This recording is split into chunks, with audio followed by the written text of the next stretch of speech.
За сайн байна уу? Би Монгол Улсын их сургуулийн геологи бичгийн 4-р төвшний оюутан Анужин байна. За миний ихтгэлийн сэдэв болохоор суурилаг интрузивтэй холбоотой никель цэсийн төрлийн хүдэржилт бүхий овоол илрэл дээрх талбай овоол илрлийн эрсдлэг бүрэлдэхүүний сулгааг хийсэн байгаа.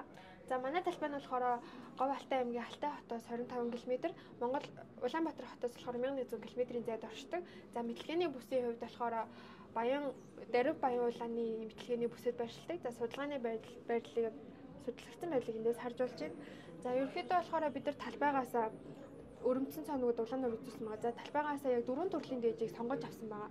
За 4 төрлийн дээжүүд дотор одоо өвөдийн 0.09-р цоногоос 3 дээж, өвөдийн 0.05-р цоногоос 1 дээжийг сонгож авсан байгаа. За эхний одоо судалгааны арга гаргачлалын маань хувьд болохоор бид болохоор өнгөрсөн тоглох шлип хийсэн. Яагаад өнгөрсөн тоглох шлип хийлгсэн юм бэ гэхээр манай талбай дээр өмнө петрографийн судалгаа хийгдэж байсан ч гэсэн өнгөрсөн тоглох шлипээр одоо манай яг Монгол Улсын их сургуулийн геологи бичгийн хийх байдаг.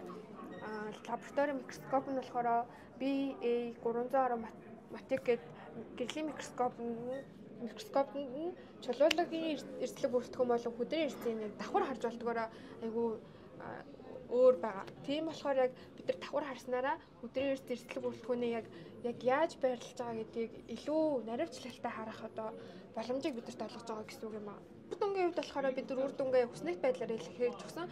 Хүснэгтээр илэрхийлэх юм бол илүү одоо хүнд ойлгомжтой болон яг гол мэдээлэл авах боломжтой байдаг болохоор хүснэгтээр илэрхийлж өгсөн байгаа.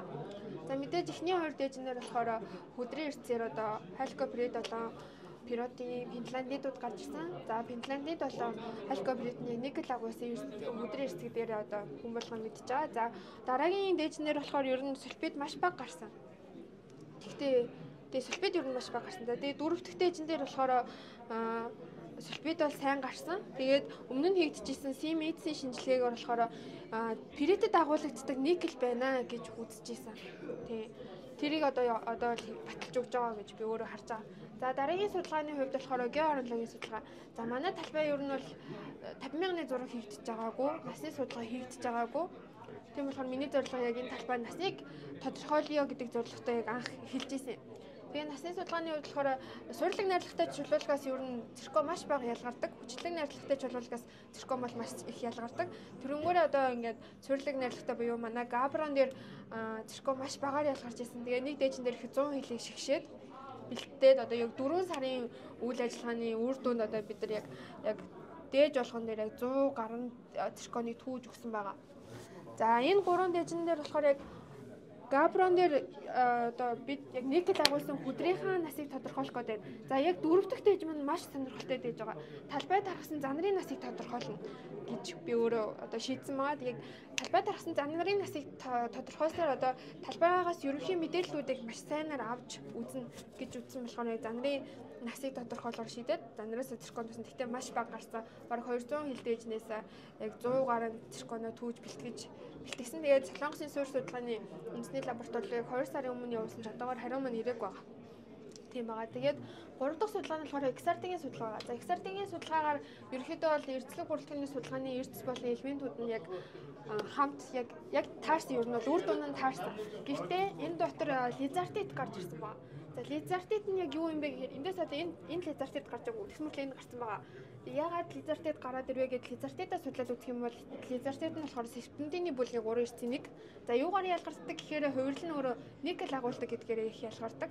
Тэгэхээр одоо энд петрографийн судалгаа болон XRD-гийн судалгаагаар одоо бүр хувиралдаа хүртэл никель агуулсан юм байна гэдэг зүйлийг би эндээс батлаад өгч байгаа гэж үзэж байгаа.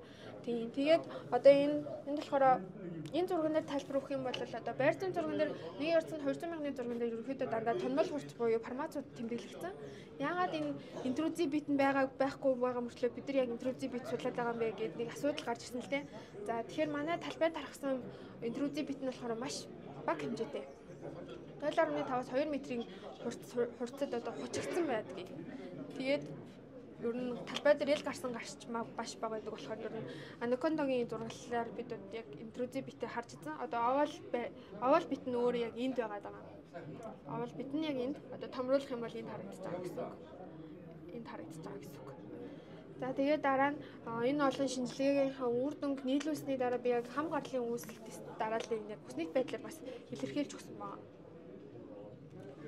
За тэгээд ерөнхийдөө бол дүгнэлтийн үед одоо яг эндээс энэ олон шинжилгээ үр дүнгийнхаа шинжилгээнийхаа судалгааныхаа үр дүнд болохоор яг интрузив бит одоо интрузив дотроо суурлаг одоо талбай тархсан габра дотор нь нэг зэсийн хүдэржилт одоо байна гэдгийг баталж өгч байгаа гэж би өөрөө үзэж байгаа.